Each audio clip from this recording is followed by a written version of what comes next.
নিয়মিত আয়োজন E P 30 minute স্পেশালে আপনাদের শুভেচ্ছা ও স্বাগত জানাচ্ছি। এই আয়োজনে অংশীদার হিসেবে যুক্ত আছে 30 দিনের পারিবারিক কাগজ, রং বেরং ও প্রকাশের অপেক্ষায় থাকা বিশেষায়িত magazine food and Pharma and Bauri বাতাস। ইপি 30 মিনিট স্পেশালের আজকে 173তম পর্বে আমাদের অতিথি বাংলাদেশ উন্নয়ন গবেষণা প্রতিষ্ঠানের মহাপরিচালক এবং একজন অর্থনীতিবিদ professor doctor A.K.M. Enamul Haque এবং বাংলাদেশ বিদ্যুৎ উন্নয়ন বোর্ডের former chairman engineer Syed Abdul Mahid. Energy and পাওয়ারের পক্ষ থেকে আমি মোল্লা আমজাদ হোসেন আপনাদের শুভেচ্ছা ও স্বাগত জানাচ্ছি। এই অনুষ্ঠানের কারিগরি সহায়তা এবং ব্যবস্থাপনায় যুক্ত আছে এনার্জি অ্যান্ড পাওয়ারের editor digital content Aditya Hossain. সকলের জানা বিগত কয়েক বছর যাবৎ বিদ্যুৎ খাতের অনিয়ম, দুর্নীতি, অব্যবস্থাপনার বিষয়টি সরব আলোচনা হচ্ছে। বলা হচ্ছে বিগত সরকারের সময় সঠিক চাহিদা যাচাই না করেই বিনা প্রতিযোগিতায় বিশেষ করে বিশেষ আইনে একের পর এক বিদ্যুৎ কেন্দ্র স্থাপন করার কারণে এই খাত আজকে লোকসানি অবস্থায় দাঁড়িয়েছে। চলতি বাজেটে সাবসিডির পরিমাণ প্রাথমিকভাবে 40,000 কোটি টাকা বরাদ্দ করা হলে ও পরে তা আরো 22,000 কোটি টাকা সংশোধিত বাজেটে বাড়িয়ে 65,000 কোটি টাকা করা হয়েছে। কিন্তু তারপরও সংশয় আছে যে এরপরও বাংলাদেশ বিদ্যুৎ উন্নয়ন বোর্ড তার ভঙ্গুর আর্থিক অবস্থা থেকে বেরিয়ে আসতে পারবে কিনা। অন্যদিকে যদি দেখা যায় বাংলাদেশের বিদ্যুৎ খাত আমদানি নির্ভর, বিদ্যুৎ এবং জ্বালানি মিলিয়ে বিদ্যুৎ খাতের আমদানি নির্ভরতা এখন 65%, যেখানে দেশের মোট জ্বালানি আমদানি নির্ভরতা এই মুহূর্তে 55%। বলা হচ্ছে বিদ্যুৎ এবং জ্বালানি মিলিয়ে এই লোকসানের পরিমাণ অব্যাহতভাবে বাড়ছে। ফলে এই খাতকে রক্ষার জন্য সুশাসন ফিরিয়ে আনা একটা বড় চ্যালেঞ্জ। কিন্তু কিভাবে সম্ভব? অন্তর্বর্তীকালীন সরকার বা কি করণীয়? এই সার্বিক বিষয় নিয়ে কথা বলবো আজকের অতিথির সাথে। আমাদের আজকের tagline power sector restoring good governance and ensuring sustainability. EP 30 minute special সরাসরি সম্প্রচারিত হচ্ছে energy and power YouTube channel এবং ফেসবুক পেজে। একই সাথে এটি দেখা যাচ্ছে এনার্জি অ্যান্ড পাওয়ারের ওয়েবসাইট ep-bd.com এ। যারা যুক্ত আছেন তাদের শুভেচ্ছা ও স্বাগত জানাচ্ছি। কোনো প্রাসঙ্গিক প্রশ্ন থাকলে SMS করে আমাদের জানাতে পারেন, আমরা মাননীয় অতিথিদের কাছে নিয়ে আসবো। আমি যদিও এই অনুষ্ঠান যখন পরিকল্পনা করেছিলাম তখন থেকে একটু সরে আসছি, যার কারণে আমি যারা ইঞ্জিনিয়ার আব্দুল মাহিদ আপনাকে দিয়ে শুরু করতে চাই এবং শুরু করতে চাই বাংলাদেশ পল্লী বিদ্যুতায়ন বোর্ডের PBS এর কর্মকর্তা কর্মচারীরা যে আন্দোলন করছেন এবং এটা সরকার তাদেরকে আন্দোলন থেকে সরে এসে আলোচনার মাধ্যমে সংকট নিরসনের উদ্যোগ নিতে বলেছে। আসলে কিভাবে দেখবেন এই সমস্যাটা? সত্যি কথা বলতে কি আমার মনে হয় এটা এই ইস্যুটা আমার মনে হয় উনি বিএডিসের উনি বললে ভালো হয়, কারণ উনি এইটার উপরে আরো একটু বেশি ডিটেল জানেন উনি। বাট আমি আমার কথায় এটা আসছি, বাট সবার আগে ইন জেনারেল আমি কিছু কথা বলতে চাচ্ছি, কারণ ইস্যুটা ছিল about the good governance of the power sector as a whole. তো আমি যদি ওইভাবে শুরু করি যে মানে স্পেসিফিক একটা আরইবিকে না নিয়ে আমি জেনারেল শুরু করি, পরে আস্তে আস্তে আরইবি আসবে আর কি। যেমন এই যে আমরা গুড গভর্নেন্সের কথা যখনই আসে তখন প্রথমেই আসে যেমন ধরেন এই যে প্রিভিয়াস গভর্নমেন্ট কিন্তু ধরেন প্রচুর পরিমাণে ক্যাপাসিটি অ্যাডিশন করছে, এটা আপনারা জানেন যে 28,000 মেগাওয়াট তারা ক্যাপাসিটি অ্যাড করেছে। কিন্তু এই 28,000 মেগাওয়াট ক্যাপাসিটিটা কি অ্যাকচুয়ালি রিকোয়ারমেন্ট ছিল কি, এইটা একটা বড় ইস্যু আর কি। এখন আমি কেন এই পয়েন্টটা দিয়ে শুরু করতে চাই, একটু পরেই আসবে, যে একটা গভর্নমেন্ট এত ক্যাপাসিটি অ্যাড করলো, সে অনেক প্রশংসার দাবিদার হওয়ার কথা, কিন্তু দেখা যাচ্ছে যে আসলে রিকোয়ারমেন্ট ছিল, মানে যদি আমরা একটা রেকর্ড দেখি যে একটা 16,500 মেগাওয়াট ম্যাক্সিমাম ডিমান্ড ছুঁয়েছিল, তো তাতে দেখা যাচ্ছে যে এটা 40% প্লাস আর কি রাফলি ক্যাপাসিটি। এর থেকে মানে আমাদের ম্যাক্সিমাম রিকোয়ারমেন্টের থেকে 40% বেশি আমাদের ক্যাপাসিটি অ্যাডিশন হয়েছে। ক্ষতি কি হয়েছে?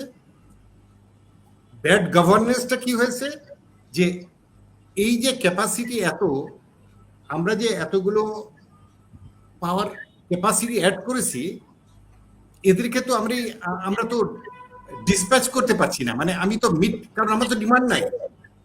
তাতে ক্ষতি হচ্ছে কি, এইসব প্রাইভেট পাওয়ার গুলা, তারা যদি একটা 200 মেগাওয়াটের প্রাইভেট পাওয়ার বা 300 মেগাওয়াটের প্রাইভেট পাওয়ার যদি সে সকালবেলা বলে যে আমি 300 মেগাওয়াট দেওয়ার জন্য তৈরি আছি, কিন্তু সে 300 মেগাওয়াট আমি তাকে দিতে পারছি না ডিসপ্যাচ, তার মানে আমি নিতে পারছি না তার কাছ থেকে 300 মেগাওয়াট, তাহলে ওকে 300 মেগাওয়াটের ক্যাপাসিটি পেমেন্ট দিতে হবে।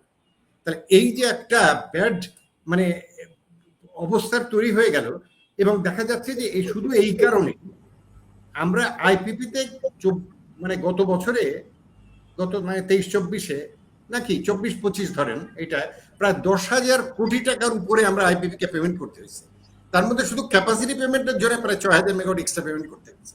তার মানে এইটা হলো একটা ব্যাড গভর্নেন্স, যে আমরা এই যে প্ল্যানটা ঠিক মতো করতে পারি না। প্ল্যান কিন্তু আমাদের পিএসএমপি আছে, আমরা আইএমপি এটাও একটা আছে, মানে আমাদের একটা ইন্টিগ্রেটেড এনার্জি পাওয়ারের জন্যও একটা মাস্টার প্ল্যান আমরা করেছি, এটাও, কিন্তু ওই মাস্টার প্ল্যানও ফলো করি নেই, যেহেতু একই সঙ্গে আবার একটা ওই যে স্পেশাল অ্যাক্ট করে দেওয়া হয়েছে, যেখানে কোনো ইয়েও করা হবে না, মানে টেন্ডার কিছু নাই, যেখানে আমরা আরো অনেক কি বলবো প্রাইভেট সেক্টর পাওয়ার জেনারেশন পলিসির মতন আন্তর্জাতিক মানে অ্যাকসেপ্টেবল একটা পলিসি ছিল, যে যার আওতায় আমরা 360 হরিপুর 450 মেগাওয়াট করেছি, এবং it was acclaim to be one of the best IPP of the world.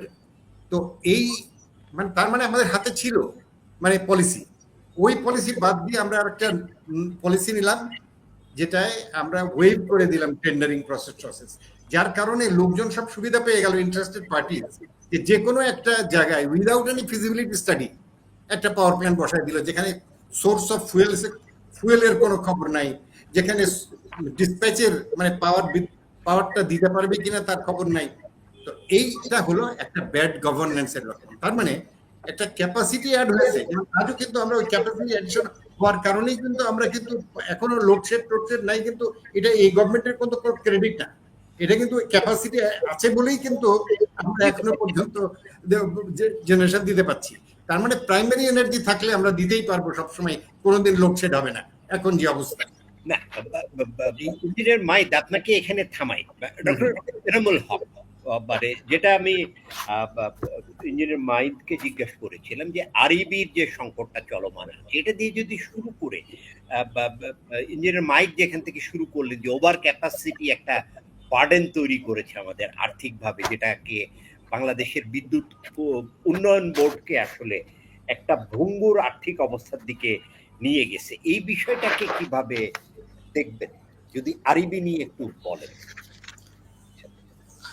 আরইবির শুরুটা যদি দেখেন খেয়াল করে, মধ্যে গ্রাম পল্লী অঞ্চলে বিদ্যুৎ পৌঁছে দেওয়া ছিল কাজ, এবং এটা বেসিক্যালি আমরা জানি যে আমেরিকান স্টাইলে করা হয়েছিল। প্রত্যেকটা সমিতি আলাদা, প্রত্যেকটা সমিতি গ্রাহকের কিছু সে থাকবে, এবং তারা বিদ্যুৎ কিনে বিদ্যুৎ বিক্রি করবে। That is how the model was done. এবং সেখানে মনে হয় প্রথমবারের মতো এক ধরনের গ্রাহকের ইনভলভমেন্ট ছিল, মানে যদি খেয়াল করেন যেটা সমিতির মধ্যে। যদিও আমার কাছে বিভিন্ন সময় কথা বলে মনে হয়েছে যে ঠিক সমিতি যেভাবে ইনভলভ হওয়ার কথা ছিল আমাদের কাছে সেটা মনে হয় নাই। আমার কাছে অ্যাটলিস্ট আমার কাছে মনে হয়েছে সভাপতি যারা ছিলেন তারা যেভাবে ইনভলভ হওয়া উচিত ছিল তারা সেভাবে ইনভলভ হন নাই, একটা ঘাটতি ছিল। বাট এখনকার যে প্রবলেমটা আপনি দেখতে পাচ্ছেন, এটার রুট অনেক ভেতরে। মানে আমরা একটা হচ্ছে আপনি পিডিবি দিয়ে পুরোটাই চালান, দ্যাটস ওয়ান ওয়ে। আমি আরইবি কে পিডিবির সাবস্টিটিউট হিসেবে মনে করার কোনো কারণ দেখি না। আরইবি কে করা হয়েছিল এই কারণে, অনেক টেকনিক্যাল নলেজ, বিশেষ করে এক্সপানশনের জন্য। এটা যদি সেন্ট্রালাইজ না থাকে তাহলে প্রত্যেকটা পিবিএস কে তাদের এই নলেজটাকে নিতে হবে, এবং সেই কারণে তৈরি করা হয়েছিল একটা সেন্ট্রালাইজড বডি হিসাবে। আরইবি কে তৈরি করা হয়েছিল গভর্নমেন্ট যখন এটার যেহেতু লোনের আন্ডারে, এইডের আন্ডারে ইউএসএআইডি প্রচুর পয়সা দিয়েছে এখানে তৈরি করার জন্য। ইউএস গভর্নমেন্টের সেই পয়সাটাকে তো একটার কাছে না গিয়ে আমি যদি কয়েক 50, 60, 70টা আরইবির কাছে দিই, মানে পিবিএস এর কাছে দেয় তাহলে ডিফিকাল্ট ছিল, সেজন্য একটা সেন্ট্রাল বডি করা হয়েছিল। সো আইডিয়াটা ছিল তারা এক্সপানশন করবে এবং তাদের ফান্ডামেন্টাল গোল ছিল পিবিএস গুলোকে ক্রমাগত সেলফ রিলায়েন্ট করবে। এখন ওভার টাইম আমার কাছে যেটা মনে হয়েছে যে অনেকগুলো পিবিএস সেলফ রিলায়েন্ট হয়েছে, এর সাথে পিবিএস এর সম্পর্ক খুব একটা নাই, তাদের লোকেশনে একটা সম্পর্ক আছে। যেমন ধরেন গাজীপুরে যদি পিবিএস দেখেন, যেহেতু ইন্ডাস্ট্রিয়াল জোন, এদের সারপ্লাস আছে। হবিগঞ্জ পিবিএস এর সারপ্লাস আছে। এরকম যে সমস্ত জোনে ইন্ডাস্ট্রি বেশি সেখানে তারা সারপ্লাস বা কি বলে প্রফিট বলেন সারপ্লাসে আছে। কিন্তু যে সমস্ত জায়গায় ইন্ডাস্ট্রি খুব একটা নাই সেখানে পিবিএস সারপ্লাসে নাই। সো নেক্সট লজিক্যাল স্টেপ হচ্ছে যে সারপ্লাস এবং অন্য পিবিএস এর মধ্যে ক্রস সাবসিডাইজেশন, এবং এটা রেগুলেট করার দায়িত্বটা আমি মনে করি আরবির ছিল। কিন্তু রিয়েলিস্টিক্যালি যখন দেখেন তখন দেখা যাচ্ছে, এবং আমরা যেটাতে একটু অবাক হয়েছে আমি বিভিন্ন যখন দেখেছি, সেটা হচ্ছে যে কোয়ালিটি অফ প্রোডাক্ট সাপ্লাই করা হয়েছে সেন্ট্রালি আরবি থেকে, এগুলা কোয়েশ্চনেবল। আমি এটাও পেয়েছি কয়েক জায়গায়। প্রোডাক্টের কথা বলছেন, মানে ইনফ্রাস্ট্রাকচার এক্সটেনশনের জন্য যে প্রোডাক্টগুলো দেয়। এক্স্যাক্টলি, আমি একটা এক্সাম্পল দিলে বুঝতে পারবেন। মিটার পাঠানো হয়েছে, এখন সেই মিটার লাগানো ছাড়াই ঘুরে বেড়াচ্ছে, বিপ আছে, লাইট জ্বলতেছে, কতক্ষণ পরে পরে কাউন্টিং নিচ্ছে, এটা লাগানোই হয় না। এখন আমরা যখন এটাকে আপনি ইঞ্জিনিয়ার আমার সাথে, আপনি উনিও ইঞ্জিনিয়ার, আমি এক ইঞ্জিনিয়ারকে জিজ্ঞাসা করলাম, বললো এটা তো ইম্পসিবল আইডিয়া। আরেকজন ইঞ্জিনিয়ার বললো 3% তো মিটার নষ্টই হতে পারে, অতএব এটা নিয়ে চিন্তার কোনো কারণ নেই। সো এখন এটা যখন গ্রাহকের কাছে গেছে, খেয়াল করে দেখেন, গ্রাহক যখন দেখতেছে আমার মিটার ঘুরছে না, বিদ্যুৎ ব্যবহার না করে, সে তখন কার উপরে রাগান্বিত হচ্ছে? পিবিএস এর কাছে, বলছে তোমরা এটা চুরি করছো। আর আরবি ঢাকায় বসে নাকে তেল দিয়ে ঘুমাচ্ছে যে এইটার দায় দায়িত্বটা কার। তাদের বক্তব্য হচ্ছে ওইটা তো তোমরা কিনছো আমার কাছ থেকে। মানে খুব ইন্টারেস্টিং স্ট্রাকচার এখানে। পিবিএস আরবি থেকে মিটারটা কিনে লাগাচ্ছে, টেকনিক্যালি কি হচ্ছে, আরবি বলছে তুমি মিটারটা নাও, সো টেকনিক্যালি তারা দিয়ে দিচ্ছে যেহেতু তারা কন্ট্রোলিং। সো এরকম একটা অবস্থা আমরা এটাও পেয়েছি। যেমন আর পিবিএস এর লোকজন যখন খেয়াল করবেন, মাঠে যারা কাজ করে তারা কাস্টমারের সাথে থাকে, কাস্টমার তাদেরকে 100 রকমের প্রশ্ন করে। যখন একটা ঝড়ের মধ্যে একটা লাইন চলে যায়, ইলেকট্রিক লাইন চলে যায়, তখন কিন্তু এই লোকগুলোই গিয়ে লাইনটা ঠিক করে আসে। এবং এদের একটা বিশাল অংশ পিবিএস এর, যদি আমরা যা আমাদের ইয়েতে দেখেছি, তারা আসলে যেটা বলে কাজ নাই মজুরি নাই গ্রুপ। এটা তো আমার আপত্তি ছিল না, কিন্তু আমি দেখেছি সেটা হচ্ছে এখানে হাত চলে গেছে, মানে অ্যাক্সিডেন্টে। যেহেতু ইলেকট্রিক পোলে কাজ করে, কিন্তু তাদের কোনো ইন্স্যুরেন্স ব্যবস্থা নাই, তাদের কোনো হেলথ ফেসিলিটিস নাই। আপনি একটা আরবির মতো অর্গানাইজেশন চালাচ্ছেন, এই দায়িত্বটা আপনি পিবিএস কেও বলছেন না করতে, সেখানে আপনি সরকারি রুল ফেলছেন, যেটা অন্য 10টা সরকারি অফিসের মতো। 10টা সরকারি অফিসের মধ্যে আপনি আমার অফিসে যদি একজন ক্লিনিং এ কাজ করে, কাজ নাই মজুরির ভিত্তিতে, তার তো এত রিস্ক নাই। ইলেকট্রিক পোলে সে কাজ করছে, তার কিন্তু এই প্রবলেম হচ্ছে, অনেক রিস্ক আছে, অনেক রিস্ক আছে, অথচ আপনি তাদেরকে কোনো প্রোটেকশন দিচ্ছেন না। সো আমি মনে করি এগুলো সিরিয়াসলি দেখার বিষয়। সো এগুলো সিরিয়াসলি দেখে একটা ব্যবস্থা নেওয়া উচিত ছিল। কিন্তু যেটা মনে হচ্ছে, আমার অবজারভেশন হচ্ছে যে পিবিএসরা এটা নিয়ে অনেক চেষ্টা করেছে, তদবির করেছে, চিৎকার করেছে, লাভ নাই। একসময় তারা বিদ্যুৎ বন্ধ করে দিয়েছিল, ইফ ইউ রিমেম্বার, এই সরকার আসার পরে, এবং তখন সরকার খুব বিব্রত হয়েছে যে আমাদেরকে ব্ল্যাকমেল করছে। তারা সেখান থেকে উঠে আসছে, কিন্তু অবস্থার কোনো অগ্রগতি হয়নি। সো আমি মনে করি যে এগুলো সিরিয়াসলি দেখা উচিত। এখন তারা চিৎকার করতে পারে, তাদের নেতাদেরকে আরো ইন্টারেস্টিং, পিবিএস এর প্রত্যেকটা এমপ্লয়ি পিবিএস এর এমপ্লয়ি। এখন আপনি পিবিএস এর এমপ্লয়িকে রাজশাহী থেকে বদলি করে দিচ্ছেন সিলেটে, সে আসলে পিবিএস এর এমপ্লয়ি। এবং আমি এটাও দেখতে পেয়েছি, ভেরি ইন্টারেস্টিং, একই লোক 2টা অ্যাপয়েন্টমেন্ট লেটার নিয়ে ঘুরে বেড়াচ্ছে। বলে কিরকম? বলে প্রথম অ্যাপয়েন্টমেন্ট লেটার তাকে দেশে রিক্রুটমেন্ট করার সময় আরবি, তারপরে তাকে বলছে জয়েন করো গিয়ে কুমিল্লা পিবিএস এক্সাম্পল দিচ্ছি, ওখানে আবার আরেকটা অ্যাপয়েন্টমেন্টে দেওয়া হয়েছে। তাকে ট্রান্সফার করা হয়েছে কুমিল্লা থেকে সিলেটে আবার বলা হয়েছে তোমার এই হলো তোমার ট্রান্সফার, এই তোমার পেনশন প্রভিডেন্ট ফান্ড টাকা পাঠিয়ে দিলাম। মানে ম্যাচ করার একটা সীমা আছে। আপনি সিরিয়াসলি যদি খেয়াল করেন, আপনার মাঠে যারা আছে, যারা কাস্টমারকে ফেস করে, তাদেরকে আপনি কোনো অথরিটি দিচ্ছেন না।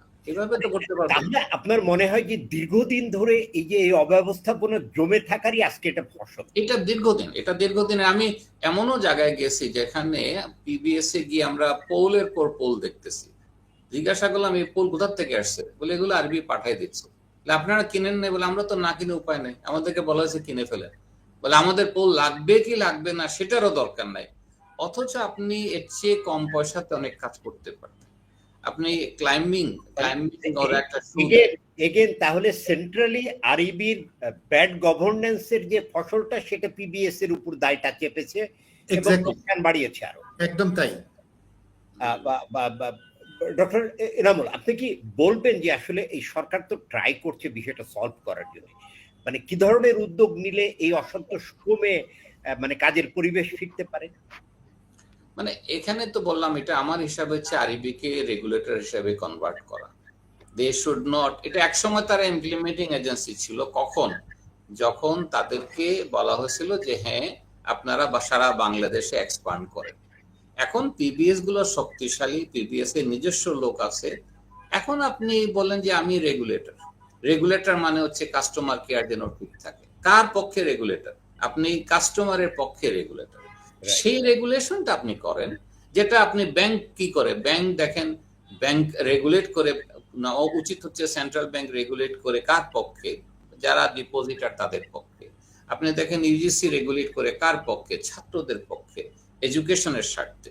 আরবি সেই কাজটা করতে পারে। সুতরাং আমি মনে করি ফান্ডামেন্টালি কি তাদের রোল বদলানো উচিত। আরবি এটাতে প্রিপেয়ার্ড না। আমরা এই অভিযোগও পেয়েছি, এক্সাম্পল দেওয়ার জন্য বুঝতে পারবেন। সেটা হচ্ছে আরবি লোনের টাকা নিয়ে আসে, বিভিন্ন দাতা সংস্থা দেয়, এটাকে আবার লোন হিসাবে দেয় পিবিএস কে, এবং সেখান থেকে ইন্টারেস্ট আর্ন করে। তার মানে আরবির ইনকামের একটা বিশাল অংশ ইন্টারেস্ট আর্নিং। আমাকে বলেন, রেগুলেটর যদি এই কাজ করে তো ব্যাংক বানানো উচিত ছিল আরবিকে। বলেন যে এটা রুরাল ইলেকট্রিফিকেশন বোর্ড না, রুরাল ইলেকট্রিফিকেশন ব্যাংক, আপনি ওটা থেকে। ধন্যবাদ প্রফেসর এনামুল, আপনাকে এখানে থামাই। ইঞ্জিনিয়ার মাইদ, আপনি শুরুতে বলেছিলেন যে একটা খুব ভালো আন্তর্জাতিক স্বীকৃত পলিসি আমাদের ইন্ডিপেন্ডেন্ট পাওয়ার প্রডিউসার পলিসি, এবং লেট 90s যখন দাতারা বিদ্যুৎ উৎপাদনে অর্থায়ন করলো না, তখন এই পলিসি দিয়ে আমরা সাকসেসফুলি জেনারেশন বাড়ালাম। কিন্তু এই একটা সফল পলিসি, এটা গালিতে পরিণত হয়ে গেছে এখন। কেন? ওই পলিসিটা গালিতে পরিণত হয়নি। ওই পলিসিতে যে কয়টা প্ল্যান হয়েছে সবগুলা প্ল্যানগুলো মানে দেওয়ার অল ওকে, কিন্তু সাবসিকুয়েন্টলি ওই যে বললাম যে যখন আপনি ওই স্পেশাল একটা করলেন, মানে ওই যে কুইক ইলেকট্রিসিটি এনার্জি পদ্ধতি যখন চেঞ্জ করলাম, হ্যাঁ পদ্ধতিটা যখন চেঞ্জ করলেন, ওই তখন কি দাঁড়ালো, আপনি তখন অ্যাট র্যান্ডাম বিভিন্ন আইপিপি, বিভিন্ন ফরম্যাট, মানে এসআইপিপি, কিউপিপি, মানে কুইক রেন্টাল পাওয়ার প্ল্যান্ট, এরকম বিভিন্ন নামের অনেক প্ল্যান্ট হতে থাকলো। তো এই প্ল্যান্টগুলোই ভার্চুয়ালি ওই যে আপনি যে কথাটা আপনাকে বললাম আর কি, যে ওই কারণেই এই প্ল্যানগুলোই আলটিমেটলি গিয়ে সরকারকে এরকম একটা পর্যায়ে ফেলে দিল আর কি। এবং আমি সেই জন্য আমি বলতে যাচ্ছি, আমার মনে হয় আমরা একটু সাম আপ যদি করি ওইভাবেই, যে হাউ টু মানে অ্যাড্রেস, মানে এইসব এই যে এত সুন্দর একটা যেখানে পলিসি ছিল, প্রাইভেট পাওয়ার জেনারেশন পলিসি, আমি আপনাকে তো বললাম যে এই পলিসিতে যে 360 এবং 450 যে হয়, সেই সময় কন্টেম্পোরারি ইন্ডিয়া এবং পাকিস্তানে আমাদের যেখানে 2.73 সেন্ট বা 2.79 সেন্ট, তখন পাকিস্তানে 6 সেন্টে বিদ্যুৎ কিনেছে ওরা, ইন্ডিয়াতে 7 সেন্টে কিনেছে, এবং তারা অবাক হয়ে গেছে যে হাউ কাম বাংলাদেশের মতো এরকম একটা পেটি কান্ট্রি এত সুন্দর কন্ট্রাক্ট কি করে করলো, only because of that policy আর কি। যাই হোক, তো আমি বলতে চাচ্ছি যেটা, যে আসলে একটা গুড গভর্নেন্স আমাদের এই পাওয়ার সেক্টরে এস্টাবলিশ করতে গেলে সবার আগে দরকার মানে আমাদের সব ক্ষেত্রে একটা ট্রান্সপারেন্সি এন্ড অ্যাকাউন্টেবিলিটির ব্যবস্থা করা, 1 নম্বর। 2 নম্বরে ওই যে কথাটা আসছে যে আমাদের যে অর্গানাইজেশন গুলো, এই যে একটু আগে বললেন পিডিবি, আরইবি, পিজিসিবি বা বা যতগুলো অর্গানাইজেশন আছে, আমাদের অর্গানাইজেশন গুলো কিন্তু ভালো, ওয়েল, কিন্তু প্রশ্ন হচ্ছে গিয়ে এই অর্গানাইজেশন গুলোর যে যে অর্গানাইজেশন গুলো যেভাবে কাজ করছে, এইখানে কিন্তু মানে কিছু কিছু ওয়ার্কআউট করা দরকার আছে, রিভিউ করার দরকার আছে, রিড্রেস করার দরকার আছে।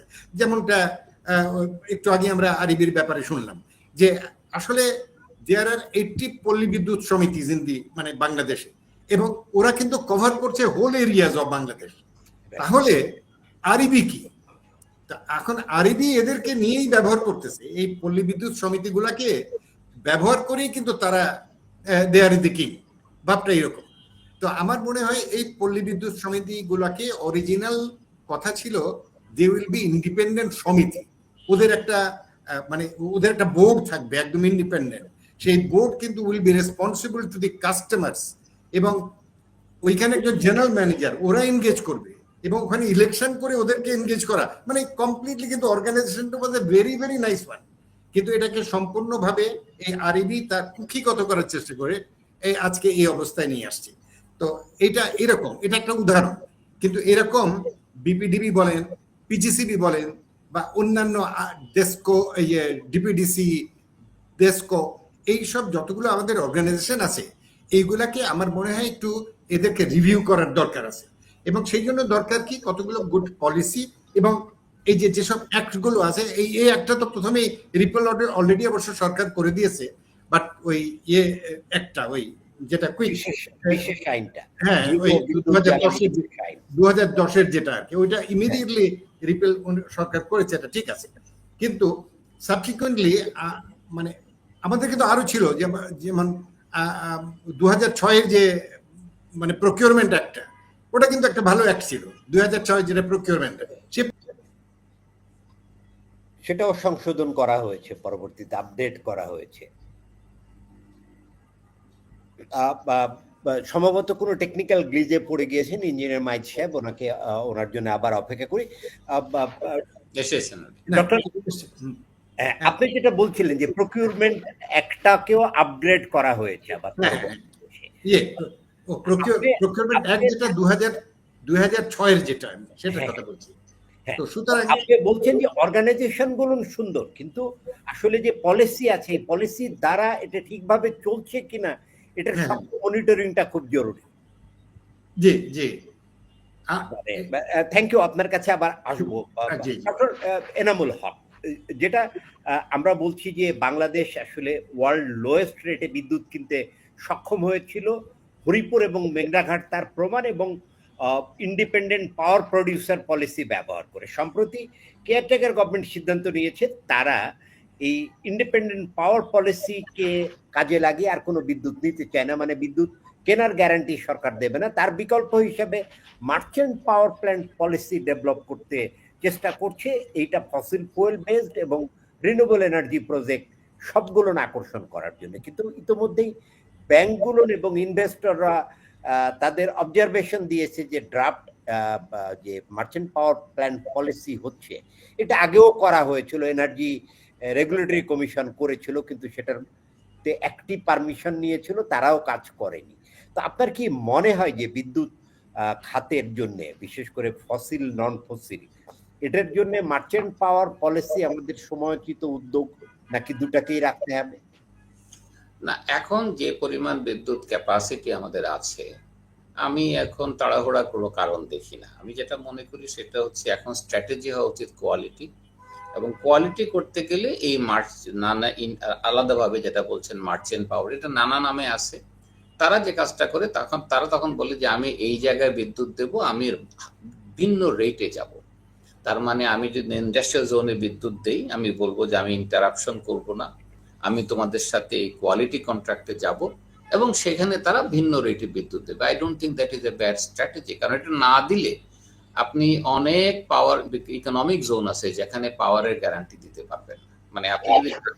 তো সেই কারণে আমার কাছে মনে হচ্ছে যে একেবারে ফেলে দেওয়ার মতো না। আপনি যদি দেখেন ইন্ডিয়ান স্ট্র্যাটেজি গুলো, সেখানেও প্রথম দিকে সৌর বিদ্যুৎ বা সোলারে যেমন তারা রেট দিয়ে করতো, এখন আর করে না। এখন বলে তুমি অকশনে যাও, অকশনে গেলে আমি সেভাবে কিনবো। সুতরাং মনে রাখতে হবে, যখন ইনিশিয়াল স্টেজ ইনিশিয়াল স্টেজে আপনার একটা স্ট্র্যাটেজি থাকে, আর যখন আপনি ম্যাচিওর করবেন তখন আপনার স্ট্র্যাটেজি বদলাইতে হবে।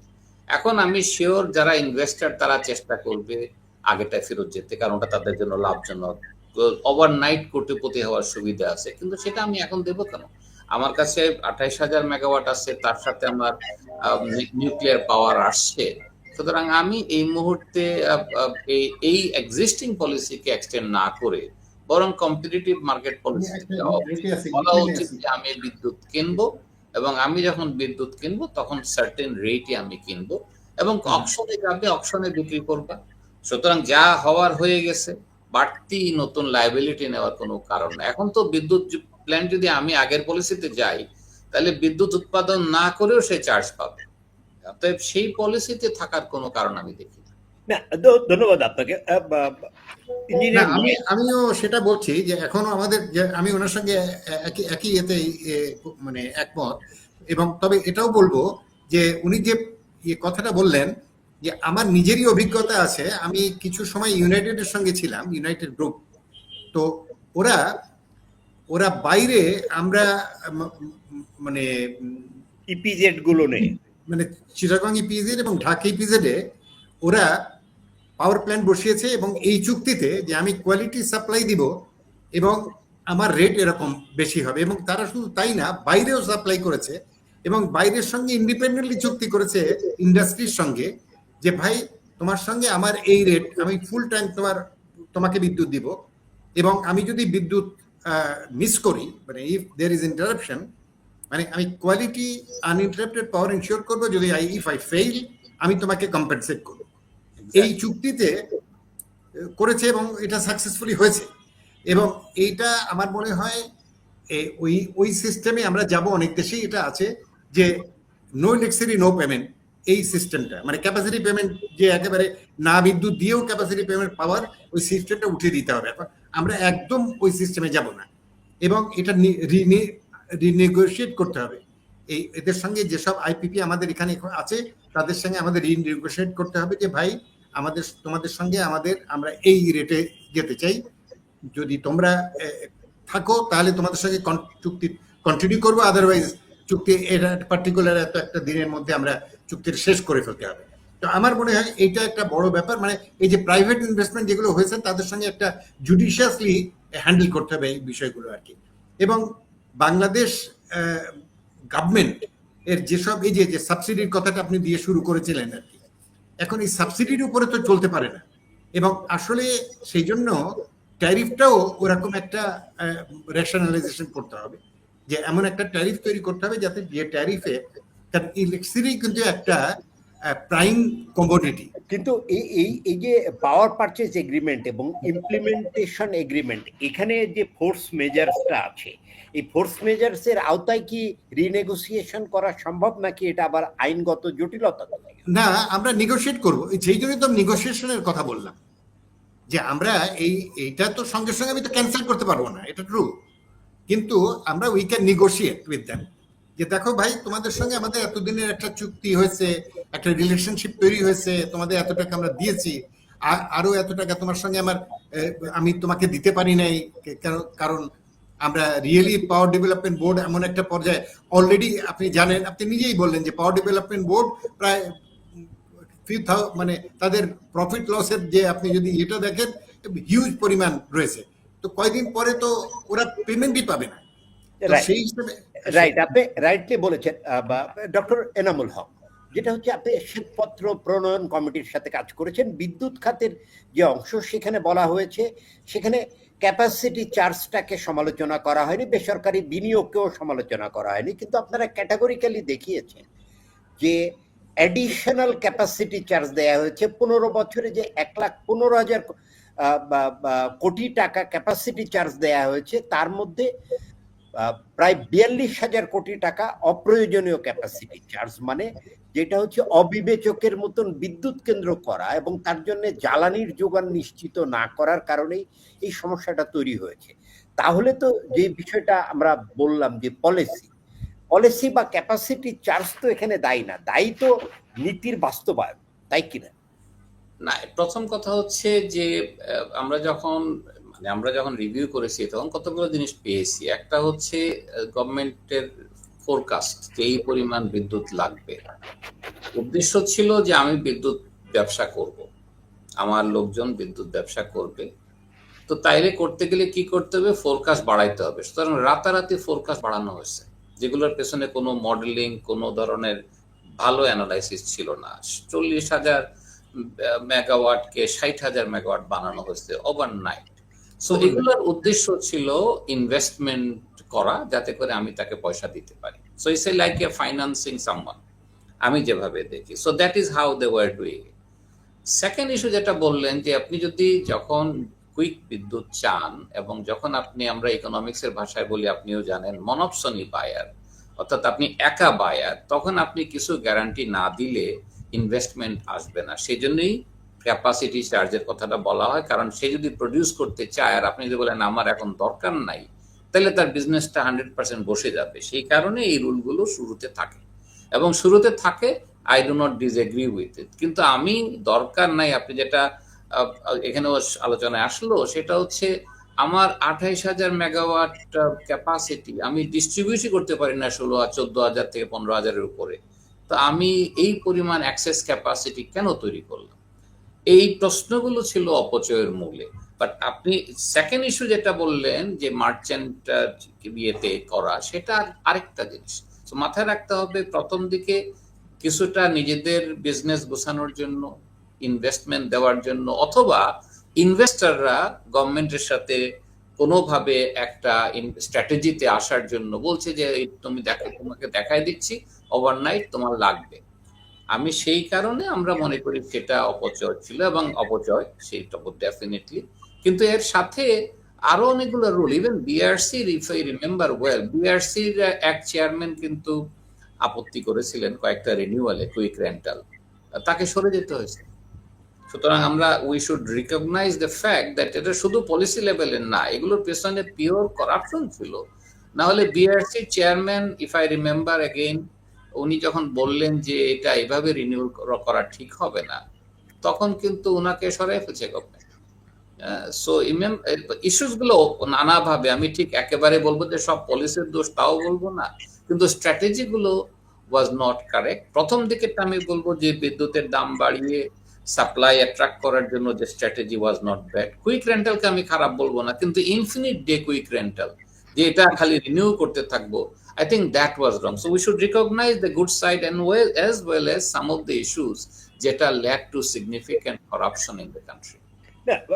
ইঞ্জিনিয়ার মাইন্ড, আপনারা তো 95 থেকে 95 সাল থেকে পাওয়ার সিস্টেম মাস্টার প্ল্যান করে সেটার অনুসারে কাজ করতে শুরু করলেন, এবং আমরা তখন দেখেছি, কেবল আমরা এনার্জি পাওয়ার সেক্টরে রিপোর্টিং শুরু করলাম।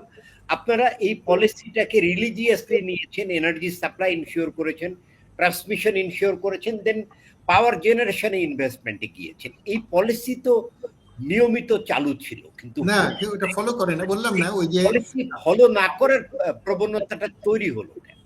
এই যে যে কথাটা এসে গেল যে আমরা তো মানে যে স্টাডিটা করা হলো, এই যে 40,000 মেগাওয়াট, 60,000 মেগাওয়াট, যে জাস্ট টেবিলের উপরে বসেই ঠিকঠাক করা হলো। রিভিউ 90,000 মেগাওয়াটও বলা হয়েছিল চাহিদা। হ্যাঁ, তো এই জিনিসগুলা কোনোটাই ইয়ে ছিল না, মানে ফিজিবিলিটি রিপোর্ট বা স্টাডি ভিত্তিক, মানে প্রপার স্টাডি ভিত্তিক ছিল না। তো আমার কথা হচ্ছে সেটা তো অবশ্যই একটা বিরাট বড় ফ্ল ছিল, মানে প্রিভিয়াস গভর্নমেন্টের। যে উদ্দেশ্যটা কি ছিল সেটাও মোটামুটি আলাপ আলোচনা হয়েছে যে এই কারণে। আমি মনে করি যে আগামী দিনগুলোতে আমাদের এই বিষয়গুলোতে আরো বেশি কেয়ারফুল হতে হবে, ভেরি ভেরি কেয়ারফুল হতে হবে। যে যেমন প্ল্যান্ট, ওইগুলোই আমাদেরকে সিলেকশন করতে হবে যেগুলোই আমরা, এখন তো প্রশ্নই না, এখন তো মানে প্রাইমারি এনার্জি নাই দেশে, অথচ নেচার আমাদের পাওয়ার প্ল্যান্ট, যে অনেকগুলো পাওয়ার প্ল্যান্ট আমাদের আছে এখানে, যেগুলোতে আমাদের we can't ensure the primary energy. আসলে পাওয়ার প্ল্যান্ট গুলো তো is nothing but a black box. আপনি যদি প্রাইমারি এনার্জি না দেন, ইলেকট্রিসিটি পাবেন। তো সেই হিসাবে আমি এই জায়গাটাতে আপনার কাছ থেকে আরেকটা বিষয় যুক্ত করতে চাই, যে দুনিয়ার শুধু এখন পরিবর্তিত বিশ্ব প্রেক্ষাপটে এনার্জি ট্রানজিশন একটা গুরুত্বপূর্ণ বিষয়। যেটাকে এনার্জি, বিবেচনায় রেখে বাংলাদেশ নবায়নযোগ্য জ্বালানির জি প্রমোশন জি জি জি, হ্যাঁ, করেছিল। যেমন গ্রিড টাই সোলার এবং উইন্ড মিলিয়ে আমাদের এখন পর্যন্ত গ্রিডে কানেক্টেড আছে 12,000 12,000 মেগাওয়াট।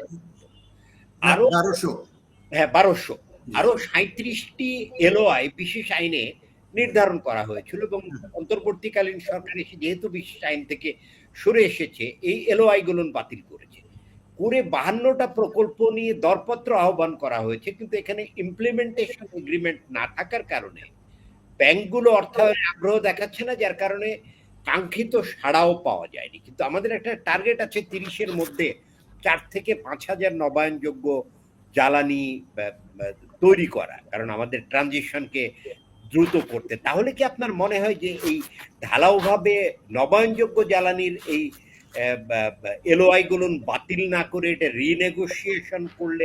আমিও তাই মনে করি যে রিনিউয়েবল এনার্জিকে বাদ দেওয়ার কোনো জাস্টিফিকেশন নাই বর্তমান প্রেক্ষিতে। পৃথিবীর সব দেশই রিনিউয়েবল এনার্জির উপরেই তারা maximum they are working on it. আর যেখানে ফসিল ফুয়েলের এরকম একটা ক্রাইসিসের মধ্যে আমরা আছি, সেই অবস্থায় রিনিউয়েবল এনার্জিতে আমাদের যেতেই হবে ইন এনি কেস। এবং যার জন্য আমাদের স্রেডা যে একটা আমাদের ওই যে কথাটা বললাম যে আমাদের অর্গানাইজেশন গুলোও আমাদের খুব পুয়ার, তো সেটাকে ওইভাবে তৈরি করতে হবে যাতে করে তারা এমন ভাবে প্রত্যেকটা মানে ডকুমেন্টেশনস গুলো তৈরি করে যাতে করে তার মধ্যে ট্রান্সপারেন্সিও আসে, but at the same time মানে এই কোশ্চেন গুলো কনফিউশন যেন না তৈরি হয়, একটা ট্রান্সপারেন্সি আসে, একটা অ্যাকাউন্টেবিলিটি তৈরি হয়। তো স্রেডাকে একটা ওরকম একটা অর্গানাইজেশন সরকার বানিয়েছে, ওকে স্রেডা, বাট স্রেডা ওই ঢালনাই তলনায় নিধিরাম সর্দারের মতো ওরকম একটা কিছু হলো একদম really they will have to mean business, এবং সেই সেন্সে they will have to work. এবং আন্তর্জাতিকভাবে রিনিউয়েবল এনার্জি তো আমি তো মনে করি এছাড়া কোনো অল্টারনেটিভ নাই। এবং সত্যি কথা বলতে কি রিনিউয়েবল এনার্জি শুধু এক খালি কন্ট্রাক্ট না, আমাদের will have to think of solar cell কিভাবে তৈরি করা যায়। আমাদের এখানে অনেক ফ্যাক্টরিজ তৈরি করতে হবে, অনেক আমাদের এখানে অনেকগুলো আমরা বহু মানে কি বলে ওটাকে এক্সপোর্ট প্রসেসিং জোন বলছি, বা জোন বিভিন্ন কি বলবো ইকোনমিক জোন তৈরি হচ্ছে এখানে। ওরা why don't they মানে মানে install a number of these factories, মানে সোলার প্যানেল। রাইট, আপনার কাছে আবার আসবো ডক্টর এনামুল হক। সরকারের ইন্টেনশন গুড, কারণ বিশেষ আইনে যেহেতু করা হয়েছিল এর মধ্যে অনেক রাজনৈতিক প্রকল্প ছিল, আবার বিদেশি বিনিয়োগকারীদেরও প্রকল্প ছিল। তো এই যে মানে 37টা এলওআই বাতিল করার জন্য একটা নেগেটিভ ইম্প্যাক্ট তৈরি হয়েছে, কারণ রিনিউয়েবলে আমরা আসলে বিগিনার এখন। তো আপনার কি মনে হয় যে মানে এটা রিনেগোশিয়েট করার বা কেস টু কেস ভিজিট করার সুযোগ ছিল বা এখনো আছে কিনা? ডেফিনেটলি আছে, তবে আমি যতটা আপনারা আপবিট আমি অতটা আপবিট না। এই কারণে বললাম যে খোদ আমেরিকাই 20% রিনিউয়েবল এনার্জি দিতে গিয়ে হিমশিম খাচ্ছে। সো রিনিউয়েবল এনার্জির ফিউচারটাকে যত ব্রাইটলি আমরা পোট্রে করি অতটা এখনো না, হয়তো আরো 20 বছর পরে 30 বছর পরে হবে।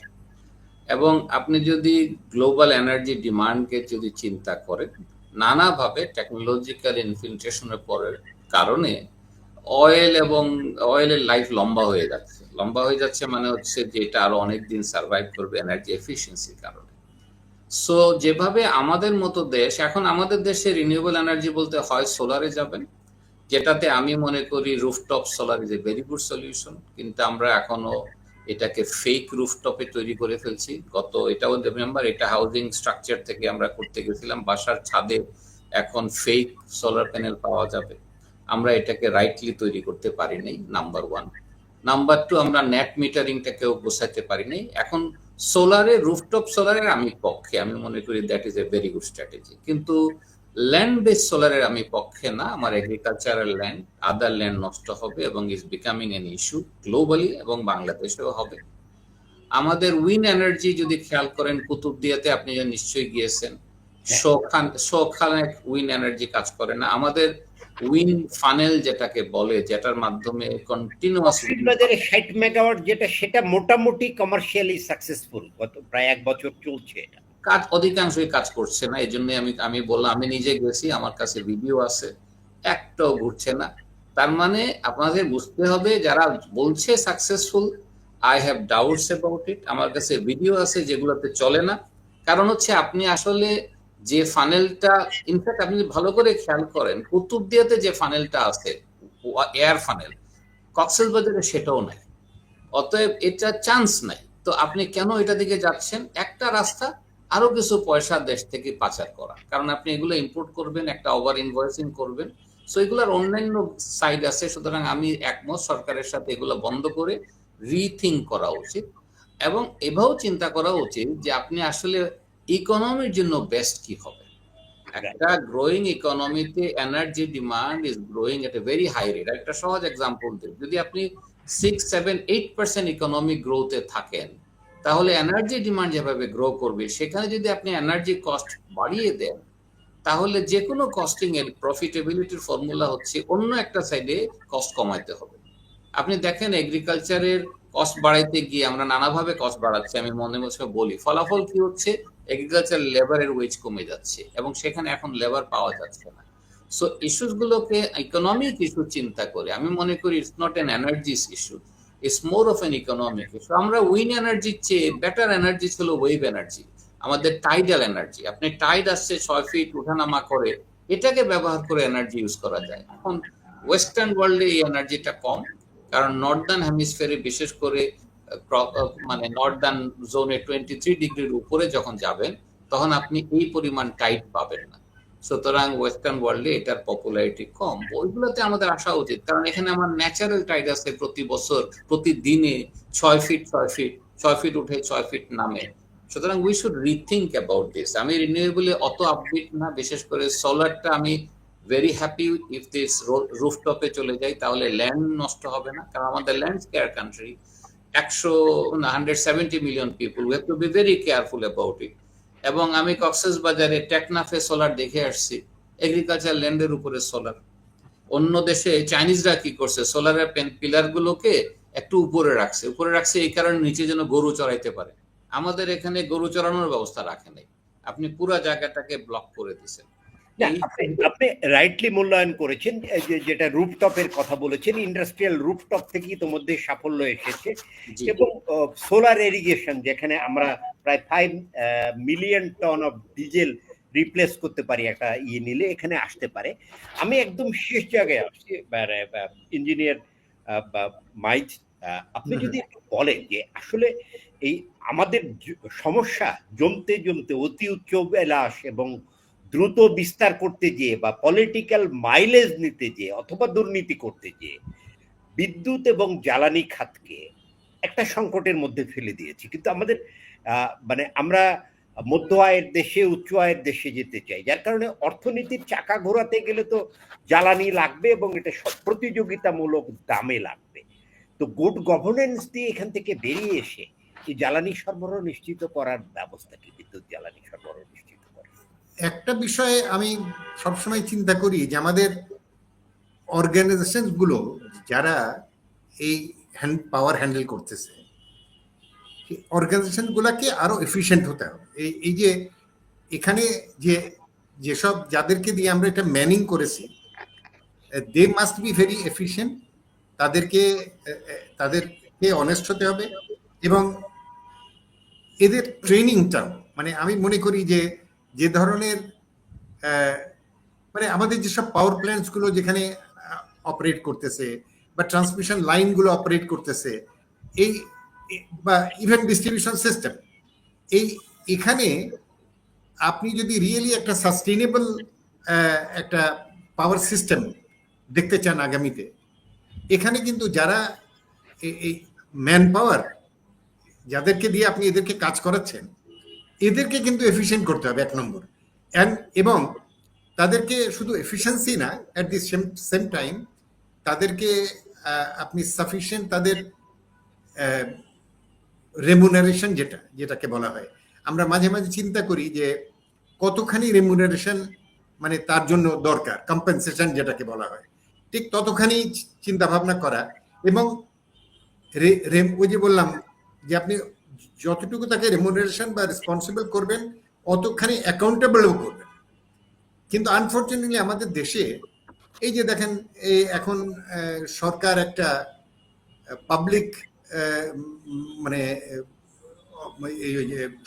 গভর্নমেন্ট অফিসের জন্য একটা রেগুলেশন তৈরি করতে চেয়েছিলেন, যে তো সেই রেগুলেশনটাও ওরা করতে দিবে না। এটা আমি তো বুঝতে পারি না কেন। এখন এইটাই কিন্তু কি, যে একটা যাদেরকে দিয়ে আপনি কাজ করাবেন তারা যদি এফিশিয়েন্ট না হয়, আপনি you can't get the things done efficiently. এবং আপনার জিনিসটা ওইটাই হচ্ছে মোস্ট ইম্পর্টেন্ট। এটা কিন্তু শুধু তাই না, প্রকিউরমেন্ট সবকিছুতে কিন্তু এফিসিয়েন্সি দরকার। আপনি একটা জিনিস প্রকিউর করবেন, সেই প্রকিউরমেন্টে যদি আপনি অ্যাকাউন্টেবিলিটি না থাকে, তাহলে কিন্তু আপনি সেইভাবে আপনি প্রকিউর করতে পারবেন না। দি বেস্ট গুড কিনতে হবে at the most competitive rate. এই যে একটা থিং, এই জিনিসটা যদি একটা বেস্ট পার্সনকে যদি আপনি না দেন ওখানে, তাহলে কোনোদিন এটা করতে পারবেন না। আপনার কি মনে হয় যে এই প্রক্রিয়ায় যাওয়ার জন্য পলিসি ফর্মুলেশন এবং ইমপ্লিমেন্টেশনের এই বডিগুলোকে ভিন্ন করে ফেলানো দরকার, আলাদা করে ফেলানো দরকার? আমি তো মনে করি যে হ্যাঁ, করা দরকার, এবং অবশ্যই করা দরকার, যাতে করে মোট কথা হচ্ছে এটা ইমপ্লিমেন্ট করতে হবে। এবং সত্যি কথা বলতে যে আপনি দেখেন আমাদের এই প্রেজেন্ট গভর্নমেন্টের আলটিমেটলি আমি জানি না হাউ লং দে উইল থাকবে, তারা কতদিন থাকবে, নেক্সট পলিটিক্যাল গভর্নমেন্ট ইলেকশনের পরে আসবে এবং তারা কিভাবে কি করবে। বাট আপনি যদি চিন্তা করেন মালয়েশিয়ার ঘটনা, যখন ডক্টর মাহাথির মোহাম্মদ এসেছিল, তখন কিন্তু উনি প্রথমে এইসব অর্গানাইজেশনসগুলোর এফিসিয়েন্সি ইমপ্রুভ করার চেষ্টা করেছিলেন সবার আগে। এবং সেই সময় কিন্তু উনি জানেন যে যাই আপনি করেন এই লোকগুলোকে দিয়েই করতে হবে। এখন এই লোকগুলোকে যদি আপনি ঠিক মতন, সেই লোকগুলো যদি কাজগুলো না করে, তাহলে কিন্তু আলটিমেটলি আপনি you won't get the product. তো আমার মনে হয় এই বিষয়টা ভেরি ইম্পর্টেন্ট। এইটা আমি জানি না, আমার খুব একটা ভালো জানা নেই। আমার ফ্রেন্ড বিআইডি স্যার, উনি ওনার কি কনসেপ্ট আছে, উনি নিশ্চয়ই এটাও চিন্তা করতে। ধন্যবাদ আপনাকে, এখানেই থামাই। প্রফেসর এনামুল হক, যে বিষয়টা আপনি খুব রাইটলি বললেন যে আমার ইকোনমিকে আগানোর জন্য জ্বালানি লাগবে, এবং এই জ্বালানি প্রতিযোগিতামূলক দামেই লাগবে। যেটা হচ্ছে এখন শিল্পের জন্য গ্যাস দরকার, আমরা দিতে পারছি না। কোয়ালিটি ইলেকট্রিসিটি দরকার, সেটা আমরা দিতে পারছি না। যার কারণে প্রতিদিনই শিল্প তার উৎপাদন বিঘ্নিত হচ্ছে। এই যে মানে চলমান যে সংকট বিদ্যুৎ জ্বালানি খাতে আছে, এটা থেকে প্রতিষ্ঠানগুলোকে যদি দক্ষ করে না তোলা যায়, তাহলে এই পরিস্থিতি, জ্বালানি সরবরাহ পরিস্থিতি, কম্পিটিটিভ দামে এটার অবস্থা আরো অবনতি হবে। কি বলবেন, কি উদ্যোগ নেওয়া উচিত, কোন পথে আগানো উচিত? এটা তো এক কথায় সলভ করা খুব ডিফিকাল্ট। মানে আমি বুঝতে পারছি যে এখানে আপনি মাল্টিপল কজেস আছে আজকের এই অবস্থানের জন্য। একটা হচ্ছে করাপশন। সো করাপশন আপনাকে এই জায়গায় আনছে, সেটা আপনি বুঝতে পারছেন। অতি লোভ বলতে পারেন, করাপশন না বলে। সকলের লোভ এত বেশি যে তারা ভাবতেছে রাতারাতি কোটিপতি হয়ে যাবে, সেটাও হতে পারে। সরকার হয়তো সবাই অনেস্ট। আবার আপনি প্ল্যান করার সময় আপনি সমন্বিত প্ল্যান, যেটাকে বলি ইন্টিগ্রেটেড প্ল্যান করেন। একটা এক্সাম্পল দিলে বুঝতে পারবেন। আপনি মিরেশ্বরাইতে ইকোনমিক জোন করছেন, আপনার পাওয়ার সোর্স কোথায় আপনি চিন্তা করেন না। আপনি ইকোনমিক জোন করছেন সারা দেশে 100টা, সরকারের প্ল্যান। আপনি পাওয়ার জোন গুলোকে মিলাচ্ছেন না। আপনার তো মাথায় রাখতে হবে যে একটা economic zone is a power hungry zone. সেখানে প্রচুর ইলেকট্রিসিটি, এনার্জি লাগবে, ওয়াটার লাগবে, আপনি পানি দেখো। তার মানে আপনি সমন্বিত না করে আপনি যদি ডেভেলপমেন্ট প্ল্যানকে নেন, এবং আপনি যদি এটাকে চিন্তা না করেন যে আচ্ছা আমি কিভাবে করব। আমি এই জন্য গোড়ার কথায় গেলাম, বললাম যে আজকে ইন্ডাস্ট্রিয়াল জোনগুলো তাদের পাওয়ার সোর্স আলাদা করে দেওয়া উচিত। ওই যে মার্চেন্ট পাওয়ার প্ল্যান্ট থেকে করেন, কোনো আপত্তি নাই। আমার ন্যাশনাল পাওয়ার গ্রিডের দায়িত্ব হবে জনগণকে স্বস্তি দেওয়া, কারণ জনগণকে স্বস্তি না দিলে গভর্নমেন্ট বিপদে পড়বে। সুতরাং পাবলিক পলিসিতে আমার ধারণা যে আমরা টেরিটোরিয়াল যেভাবে ধরে নিচ্ছি সব আমি করব, একটা অর্গানাইজেশন করবে, এটা থাকা ঠিক হবে না। ডিস্ট্রিবিউট করেন, কম্পিটিশন তৈরি করেন, এর এফিসিয়েন্সি ওর এফিসিয়েন্সিতে তুলনা করেন, ইভেন আমাদের দেখেন অনেকগুলো ডিস্ট্রিবিউশন কোম্পানির মধ্যে কম্পিটিশন আছে, ঢাকাতে ডিপিডিসি ডেস্কোর সাথে কম্পিটিশন আছে। আপনি এই কম্পিটিটিভ বিহেভিয়ারটা তুলনা করেন, তখন দেখবেন সবাই বলবে আমি এই কারণে, আমি কনজিউমার হিসাবে আমি বাধ্য একজনের কাছ থেকে পাওয়ার নিতে, তার পাওয়ার যদি একই কোয়ালিটি না হয় আমি আরেকজনের কাছ থেকে নেব। সো এই ফ্লেক্সিবিলিটিটা তৈরি করা, বিশেষ করে ইন্ডাস্ট্রিয়াল জোনে যদি না করেন, ইকোনমির তো গ্রোথ হবে না। আমার নেক্সট ফেজে আমি কি চাই? আমার নেক্সট ফেজে আমি চাই এগ্রিকালচার থেকে মানুষজন উঠে ইন্ডাস্ট্রিয়াল ম্যানুফ্যাকচারিং সেক্টরে যাক। তো করতে গেলে আপনাকে তো ম্যানুফ্যাকচারিং সেক্টরের জন্য যে রসদ, পানি, বিদ্যুৎ, গ্যাস, এই তিনটা আপনাকে দিতে হবে। আর আমি একটার প্ল্যান করলাম, বাকি দুটোর প্ল্যান করলাম না, কোনো কাজে লাগবে না। So we have to be, আমি এই জন্য বলি ইন্টিগ্রেটেড প্ল্যান। আমাদের Mirsharai is a very big economic zone, অথচ আমরা প্ল্যান করি নাই। এরকম আরো জোন আমি নাম বললাম না, যেগুলোতে আমার দেখা যেগুলো প্ল্যানিং ঠিক হয় নাই। আমি ইভেন রেল লাইন রাখি নাই একটা ইকোনমিক জোনের সাথে, আমি তার সাথে নৌ পরিবহন রাখি নাই, পোর্টের সাথে কানেক্টিভিটি রাখি নাই।